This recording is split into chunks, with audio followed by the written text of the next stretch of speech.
सबसे पहले हम देखेंगे कि हमें डेस्कटॉप पर राइट क्लिक करने के बाद न्यू ऑप्शन पर जाना है। न्यू ऑप्शन पर हमें फ़ोल्डर का चयन करना है और एक फ़ोल्डर हमारा बनेगा जिसे हमें नाम देना है मारुति नंदन एकेडमी। दोस्तों यहाँ पर हम समझेंगे कि यह होता है मिनिमाइज, मैक्सिमाइज और क्लोज। यहाँ पर जो बीच वाला है यह मैक्सिमाइज का है। मैक्सिमाइज होता क्या है दोस्तों, यह पूरी स्क्रीन पर दिखाने के लिए दिया गया एक विकल्प है। आइए दोस्तों, सबसे पहले हम जब इस फोल्डर के अंदर आ जाते हैं तो यहाँ पर वाइट स्क्रीन पर हम राइट क्लिक करेंगे और एक और फोल्डर बनाते हैं जिसका नाम हम देते हैं सीहोर।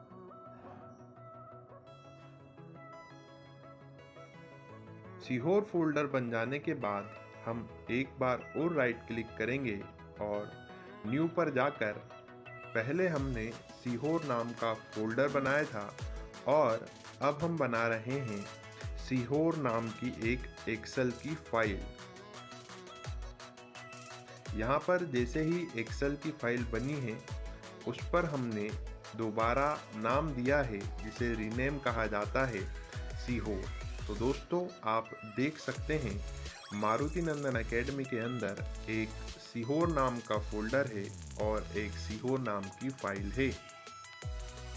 आइए इस फाइल को ओपन करने के बाद समझते हैं कि आगे क्या क्या प्रक्रिया की जाएगी। दोस्तों एक्सेल में यहाँ रो और कॉलम के द्वारा डेटा को मैनेज किया जाता है, जिसमें डेटा जो है हमारा या तो रो वाइज लिखा जाता है या फिर कॉलम वाइज लिखा जाता है। आइए रो में डेटा डालते हैं कुछ शहरों के नाम।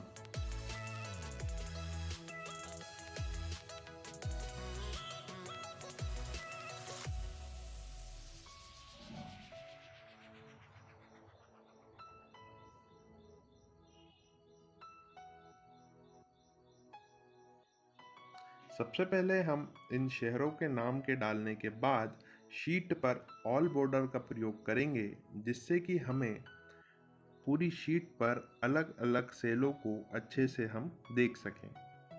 आइए सबसे पहले हम देखते हैं शॉर्ट एंड फिल्टर कमांड का प्रयोग करना। देखिए दोस्तों, यहाँ पर जो नाम लिखा हुआ था वह कोई भी नाम जो था वह ठीक तरीके से व्यवस्थित नहीं था, पर शॉर्ट और फिल्टर कमांड का प्रयोग कर हमने उसे असेंडिंग ऑर्डर में व्यवस्थित कर लिया है। असेंडिंग ऑर्डर यानी ए से लेकर जेड तक, या फिर चाहें तो हम इसे जेड से लेकर ए तक भी जमा सकते हैं। यह डेटा ए से लेकर जेड तक जमा हुआ है। आइए इस फाइल को एक बार हम सेव करके देखते हैं। तो सेव एज का प्रयोग हम दोस्तों जब करते हैं जब हमें एक ही फाइल को दूसरी अलग जगह पर सेव करना होता है। आइए हम सबसे पहले जाएंगे डेस्कटॉप पर। डेस्कटॉप पर जाने के बाद हमने जो फोल्डर बनाया था मारुति नंदन एकेडमी, उस फोल्डर पर जाएंगे। उस फोल्डर पर जाने के बाद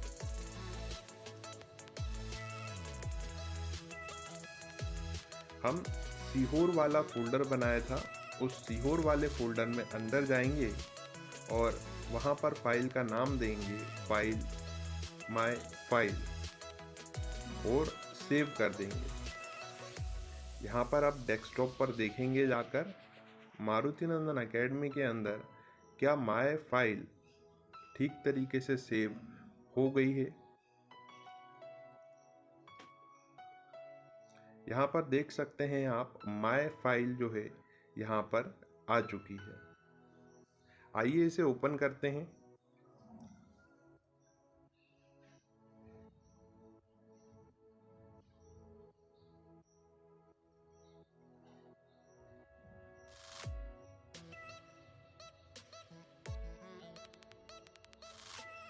आइए अब हम सीखते हैं कॉपी करना। कॉपी करने के लिए हमें कंट्रोल के साथ सी दबाना है और जहाँ पर पेस्ट करना है वहाँ पर कंट्रोल के साथ वी का प्रयोग करना है।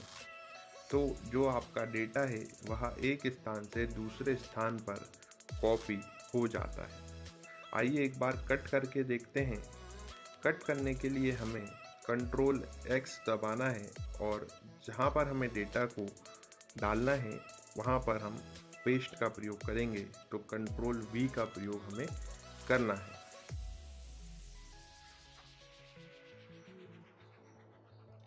आइए अब हम यहाँ पर देखते हैं कि ये पूरी बॉर्डर को कैसे हमें हटाना है और कैसे नई बॉर्डरों को लाना है।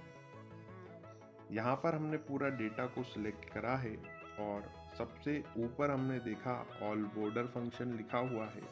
आप जैसे चाहते हैं वैसे यहाँ पर बॉर्डर का प्रयोग कर सकते हैं और बॉर्डर को हटा सकते हैं। यहाँ पर हम इरेज कर रहे हैं यानी मिटा रहे हैं।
आइए अब हम समझेंगे कि किसी भी रो को ऐड कैसे किया जाता है।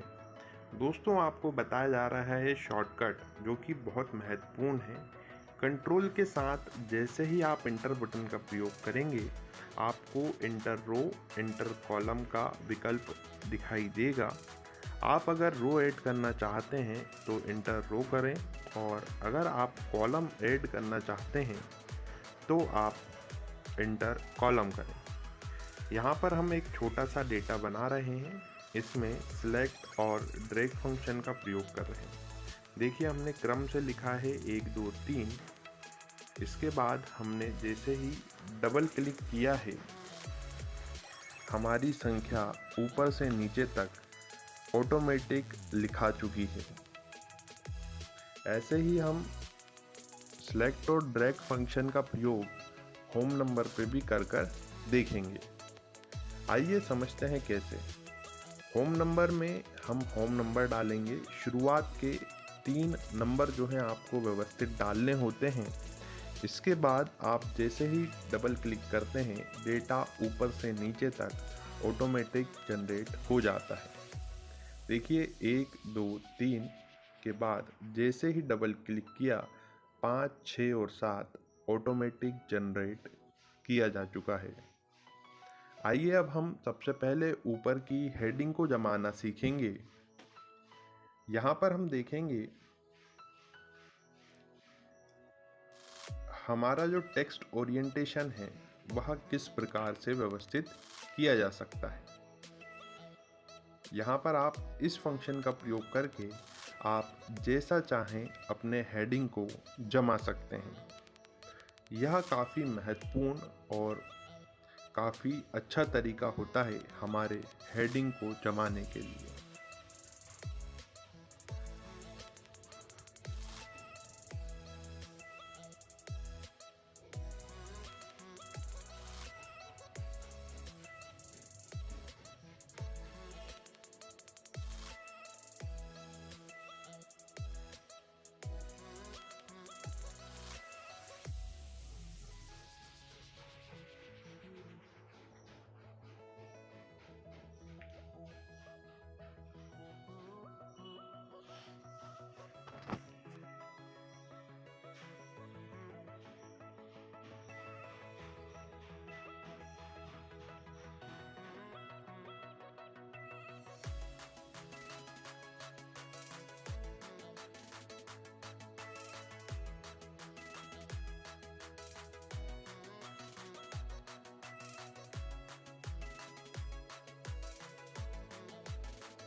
यहाँ पर अब हम फॉर्मेट पेंटर का प्रयोग करके देखते हैं। दोस्तों, फॉर्मेट पेंटर का प्रयोग करने के लिए हम केवल जो हमारा बैकग्राउंड कलर है उसी को कॉपी करते हैं। जहाँ हमारा डेटा लिखा रहता है वह कॉपी नहीं होता है। आइए समझते हैं कैसे। यहाँ पर हमने कुछ कॉलम्स में अलग अलग कलर जो कि डेटा के पीछे बैकग्राउंड में दिया हुआ है। हमें डेटा कॉपी ना कर केवल उसके पीछे का कलर कॉपी करना चाहते हैं तो हम फॉर्मेट पेंटर का प्रयोग करेंगे।